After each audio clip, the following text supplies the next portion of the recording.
Licenciada en Biología, Alicia López Montenegro está con nosotros esta mañana. Ella es bióloga y vamos a platicar de los efectos del alcohol en el cerebro. ¿Cómo estás, Alicia? Bienvenida, gracias por estar aquí. Hola, buen día. Buen día. Gracias Alicia. por la oportunidad. Al contrario, de verdad es un gusto. Y bueno, vienen las fiestas y viene el consumo excesivo de alcohol. ¿Verdad? En chicos y grandes, porque cada vez empiezan a más temprana edad. ¿Qué pasa en nuestro cerebro cuando consumimos alcohol? Bueno, el hecho de solo pensar que ya vienen las fiestas, pues empieza a animar acá el cerebro, porque se empieza a entusiasmar, pero ¿qué tal cuando se piensa en la bebida, no? Claro. La persona que empieza con este tipo de conductas, pues valga la frase, pero ya hasta empieza a saborearlo, ¿no?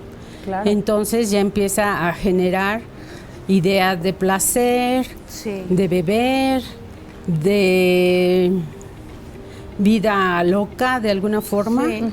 Y entonces empieza ya a trabajar su cerebro con la diversión y ya empiezan todos los preparativos. Esos preparativos ya nos empiezan entonces a afectar de alguna manera el cerebro o a Sí, modificarlo. Ajá. Sí, porque se empieza con una idea que es la obsesión y después viene la acción. ¿Sí? Porque además es en lo primero que piensan o pensamos algunos, ¿no? Vamos a reunirnos. Ya vienen Yo las llevo posadas. el tequila, ¿qué llevamos? Pues, y empezamos por las bebidas, en lugar de decir, yo llevo el ponche y yo las enchiladas o la botana, o qué vamos a hacer, es como pensar mucho en qué bebidas alcohólicas van a haber. Estamos en una sociedad de consumo, pero el alcohol está como muy marcado. Sí, porque es una sociedad donde se bombardea por todos lados que va a haber bebidas. Sí. Claro. De hecho, si no hay bebida en una fiesta, Está como pues mal como vista. dicen, Sí. Pues qué ahorita con el aburrida. mundial no están Qué ¿Queremos aburrida, cerveza? claro. Sí. más los millones que invierte la industria que se dedica a esta producción de bebidas, pues Que es un negociazo. Es un súper negociazo, ¿no? Pero hace negocio con nosotros, con la vida Sí, humana. sí, con la vida, porque pues hay consecuencias graves, ¿no? Así como, digamos, el fumador, hay un fumador activo y hay un fumador pasivo, ¿no? Sí. Acá hay un bebedor activo y los pasivos, ¿sí? Entonces, Que a los pasivos no les hace daño el alcohol que se bebe el activo. bueno, me refiero pero a los efectos de convivir con una persona alcohólica. Exacto. Y todo, pero centrándonos en la persona que empieza así, por ejemplo, con lo del partido, pues, a ver, tráete las botanas, el alcohol, y empieza todo y ingiere, se va al estómago, se queda ahí un 10% en el estómago, se va el resto al intestino delgado, ahí se reabsorbe. El resto va a circulación sanguínea y de ahí llega a varios órganos, ¿sí? Y entonces empieza el daño hepático, daño cardíaco, daño del cerebro, por supuesto, y daño del corazón. ¿Por qué? Porque el alcohol es en realidad un veneno. Claro. ¿Sí? Entonces empieza a afectar todos estos órganos y más. De hecho, se dice que está asociado al consumo de alcohol más de 20 enfermedades. Ok. ¿Sí? Hablamos de un consumo excesivo de alcohol. Sí, hay 3 tipos de bebedores. Sí. Sí, digamos que un bebedor social, un bebedor fuerte y ya un bebedor problema.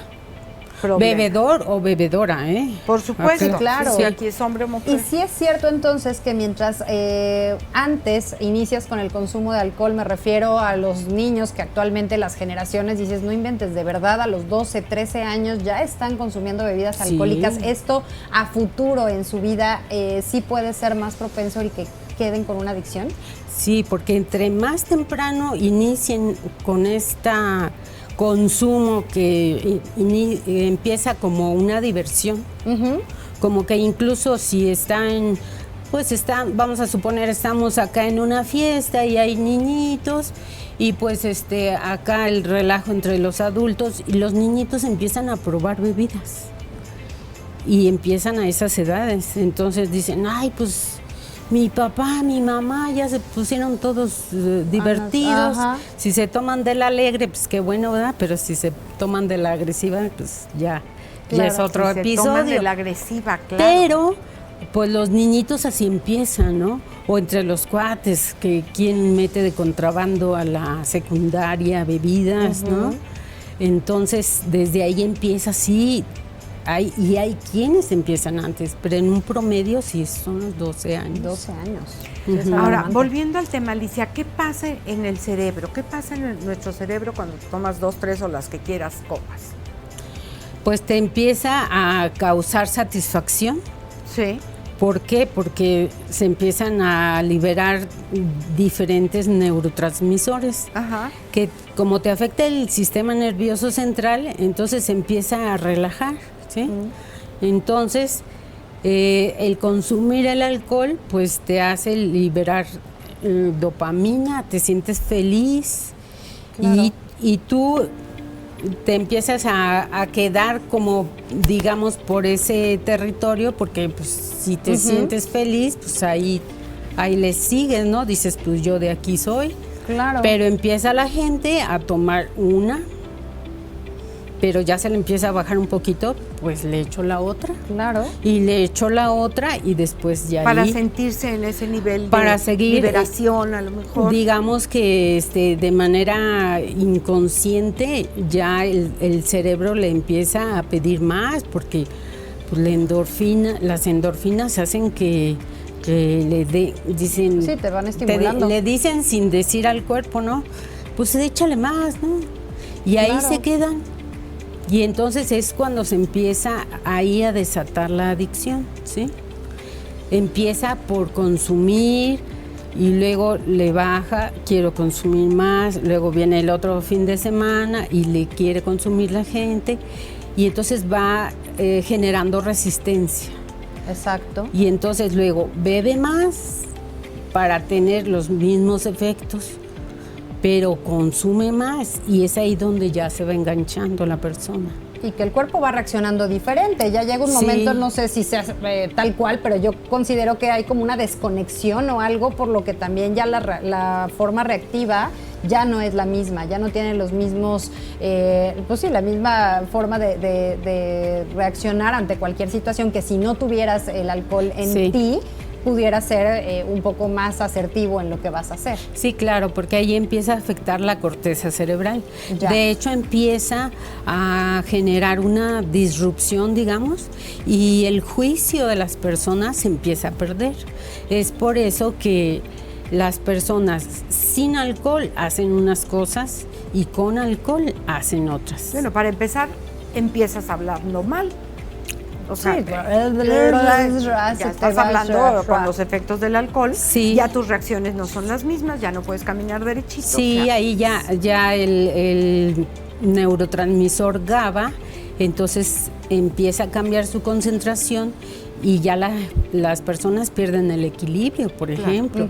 Tan afecta el sistema nervioso que pues el equilibrio se pierde, incluso hay descoordinación de la mirada, puede Sí, ser los que se ojos le se te vaya andan yendo. un ojo de Para un un lado y lado, otro para otro el de otro. otro, el sistema olfatorio cambia, todo cambia, pero además no el habla. piensas igual, ¿no? O sea, No. dices cosas que no dirías Exacto. si no estuvieras bajo la influencia del alcohol. Exacto. Tenemos llamadas de Gustavo Montes. Gracias, Gustavo del Rocío, que nos hace favor de llamarnos. ¿Cómo identifico qué clase de bebedor soy? Porque luego Bueno. justificamos un poco. Soy bebedor social. Nada más que soy socialita todos los sábados, ¿no? O ya se hizo la reunión diaria. Días del pero soy diario. social. ¿Cómo identifico qué bebedor soy? Miren, nosotros aquí en Alcohólicos Anónimos, sección México, que les invitamos a visitar nuestra página, que es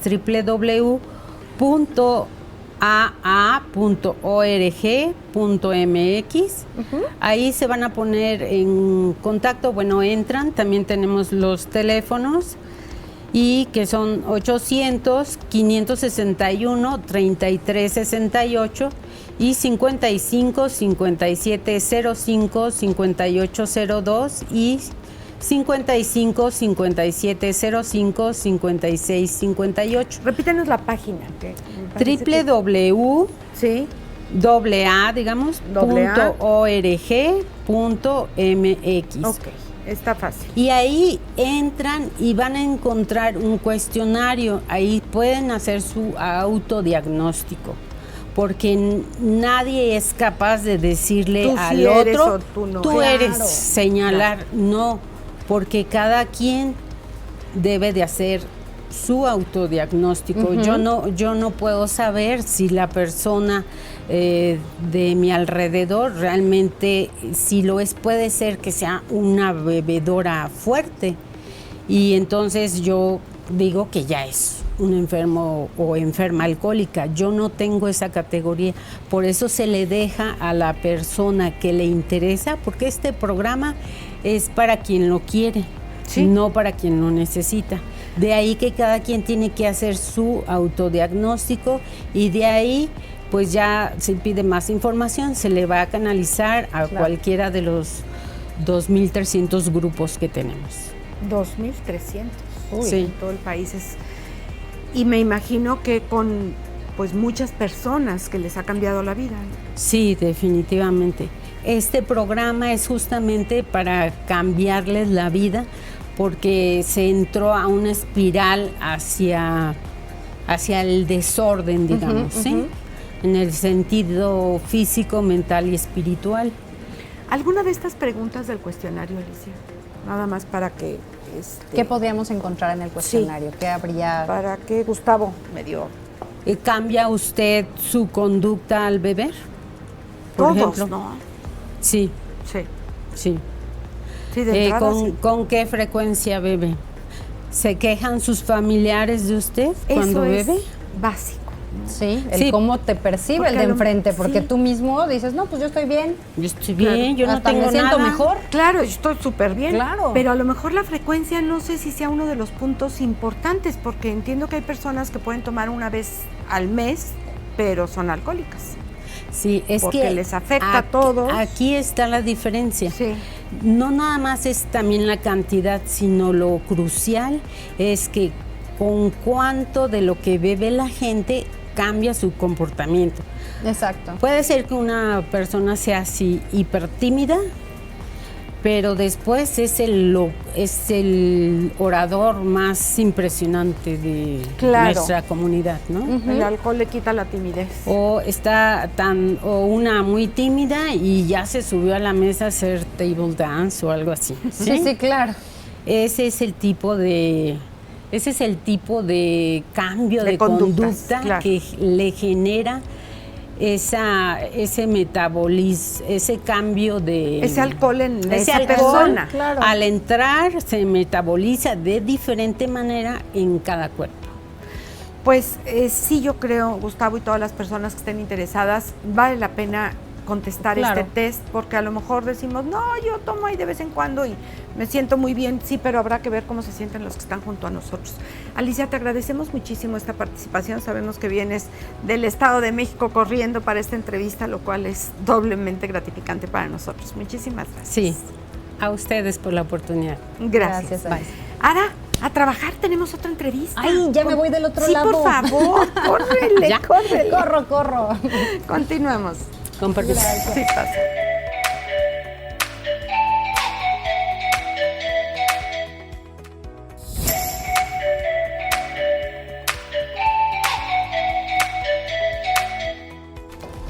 Pues llegué corriendo, mi querida Amelia, ya estoy del otro lado del estudio y vamos a platicar de fotografía, vamos a hablar del arte en general, pero ¿por qué no? También de mi querida Sandra Hernández, que viene a hablar de dicotomía cubana. ¿Cómo estás? Bienvenida, Sandra. Hola, muchas gracias. Muy bien. Gracias por la invitación. Al contrario. Por hacer un huequito aquí en su Pero programa. por supuesto que sí, con todo el gusto del mundo y sobre todo para que nos compartas un poco de lo que nos vienes a dar en cuanto a información de dicotomía cubana. ¿Qué es esto? Cuéntame. Pues Dicotomía Cubana es una exposición que voy a inaugurar mañana. Ok. Mañana en Moser Café Culture a las 8 de la noche. Es mi proyecto más reciente. Yo soy fotógrafa documental, básicamente, Sí. y con todos los subgéneros de la fotografía documental. Ajá. Y este verano estuve trabajando en Cuba, haciendo unos proyectos, comenzando un proyecto que todavía sigue en marcha. Y Dicotomía Cubana es parte de esta mirada que quiero compartir con la gente, ¿no? Claro. Y estamos, de hecho, para nuestros amigos de radio, estamos viendo unas imágenes que me gustaría nos hicieras favor de explicar. Dicotomía Cubana, estamos viendo justo, me imagino, alguna de tus fotografías. Exactamente, esa fotografía forma parte de la exposición. Es la fotografía del cartel, justamente. Y bueno, la exposición contará con 12 imágenes de este trabajo que estuve haciendo en Cuba este verano. Y es exposición y venta. Y con la venta de estas fotografías, pues la gente se sumará, quien adquiera una de estas fotografías, se sumarán a este proyecto mío de continuar documentando esta realidad, esta historia que quiero contar, ¿no? Porque se llama justamente Dicotomía Cubana, porque Cuba normalmente lo asociamos con color, arquitectura majestuosa, gente súper amable, y por supuesto que Cuba es todo eso, pero también hay una historia que poca gente ve o poca gente quiere ver, ¿no? Y es la historia de la realidad de un país que vive con una crisis de alimentos, de medicamentos, de gasolina, por ejemplo. Claro, carencias. Sí, con muchas carencias y mucho sufrimiento, ¿no? Entonces, justamente para mí, esa es la historia que como fotógrafa quiero contar, ¿no? Y tú me entenderás, cuando se trata de contar historias, pues ese es nuestro trabajo, y justamente la cámara es mi vehículo para hacerlo y para mostrar pues lo que yo quiero que se vea más allá del cliché, ¿no? Que siempre ha envuelto a Cuba, que es un país maravilloso. Por supuesto, y es un enfoque diferente, que justo por eso es que nos gusta a todos los que somos amantes del arte en general, de manera particular la fotografía, nos da esa visión del artista, en este caso tú, Sandra, de cómo lo viste, cómo lo viviste y cómo lo quieres proyectar. Y bien lo mencionabas, dar esta otra gama, este otro abanico de posibilidades de un Cuba que estamos viendo en pantalla para nuestros amigos de radio, justamente las fotografías de donde, pues claro que se vive a través de la imagen un Cuba alegre. Están los pequeños jugando, están los niños bailando, cantando, pero también se percibe y se vive esa pobreza, esa carencia que tú mencionas, Sandra. ¿En dónde estuviste allá en Cuba? ¿Qué lugares fueron los que tú recorriste? Sí, estuve básicamente en La Habana y Trinidad, y ahora quiero volver en febrero a continuar con esta documentación de Cuba, y quiero estar en otras ciudades, ¿no? Estoy planeando recorrer el país, justamente con esta documentación, que quizás es una historia que la gente no colgaría en los muros de su casa, pero que es la historia que es necesaria y que es importante contar. Claro, que se conozca sobre todo, ¿no? El que se sepa de estas dos vertientes de cada país. Anteriormente a Cuba, ¿a dónde habías estado? Pues justamente en La Habana, ¿no? Ajá, que es como la parada obligada, y lo que más vemos de Cuba, pero es importante también ir Por supuesto. Y en cuanto a la fotografía documental, me quisiera adentrar un poco en este tema. ¿Qué diferencia hay? ¿Qué tipo de fotografía existe? ¿Por qué te fuiste a la documental? Bueno, mira, yo comencé con la foto de calle, que para mí es como un subgénero de la foto documental. La foto de calle se dedica a retratar o a documentar justamente la vida cotidiana, ¿no? Esas cosas que pasamos desapercibidas, pero que forman parte de nuestra esencia, ¿no? Lo documental se concentra un poquito más, así como el fotoperiodismo o como otros géneros, se concentra más en situaciones extraordinarias, y la foto de calle en lo ordinario.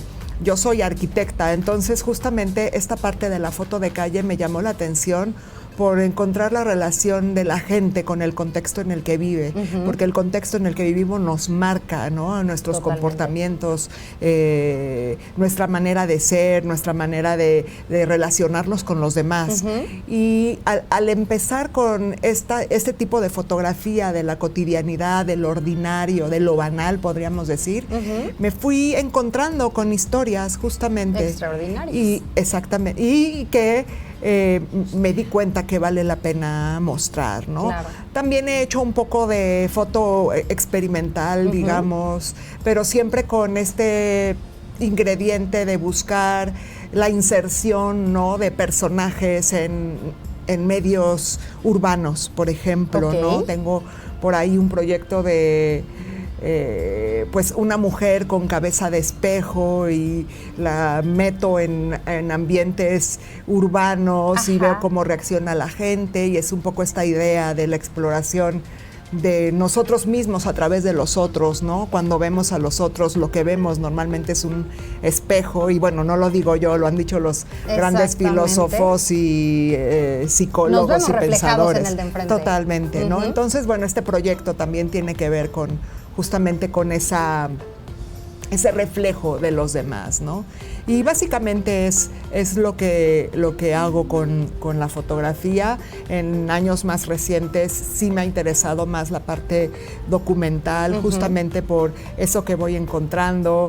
He tenido la oportunidad, pues, de estar en muchos países, y más que ver las diferencias, encuentro un montón de similitudes, ¿no? Finalmente todas las personas somos iguales. Claro. Nos llaman la atención las mismas cosas, nos conmueven las mismas cosas, y es mucho más reconfortante situarnos en esas similitudes que estar buscando las diferencias. Exactamente, y que creo que quienes tienen la oportunidad como tú de viajar, de ir a diferentes países, nos dan la oportunidad a quienes por trabajo, por cuestiones personales, no tengamos esa facilidad de vivirlo a través del arte, de vivirlo a través de tus fotografías. Mencionas ahorita justo este documental de Cuba, y que también mencionas que has viajado a otros países. ¿A dónde has estado? Bueno, mira, yo viví 10 años en Canadá. Y he tenido oportunidad de estar en Asia, en Japón, por ejemplo, en la India. Estuve una temporada larga también hace unos años, pues en Europa, en Sudamérica.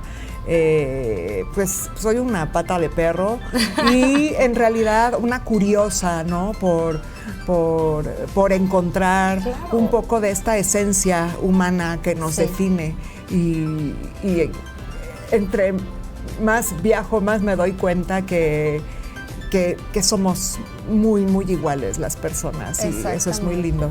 Y la verdad que sí, es lindo verlo a través del arte, a través de justo tus fotografías, y recordarles que el día de mañana entonces va a hacer esta inauguración. Cuéntanos e invítanos para estar ahí al pendiente. Por supuesto, me encantará contar con su presencia, que se acerquen y me pregunten por este trabajo que estoy haciendo con todo mi corazón. Estoy enamorada de Cuba, siento que es este trabajo que quiero hacer, este proyecto es mi manera de darle voz a la gente que no tiene otra forma de salir de su país más que con estas fotografías. ¿Sí? Entonces los invito mañana a las 8 de la noche en Moser Café Culture, en Industrialización, a que me acompañen a la inauguración. Si no pueden ir mañana, va a estar hasta fin de año esta exposición. Y si se quieren acercar a mi trabajo, me quieren hacer alguna pregunta, por favor, dense una vuelta a mi sitio web, vitaflumen.com. A mí también me conocen como Vita Flumen, pero bueno, esa ya es otra historia. Otra historia que vendrás a contar. Exactamente. Y en Instagram, ahí aparece en pantalla, @vita_flumen. Será un honor que me acompañen y que pueda mostrarles este trabajo. Muchísimas gracias, Sandra Hernández. Y para todos ustedes, tener la oportunidad, y todos nosotros, de disfrutar del arte a través de la fotografía y de este lente que se fue a Cuba y que ahora nos lo trajeron aquí a Querétaro. Mientras nos vamos a ir a un corte y regresamos aquí en Confianza. Continuamos.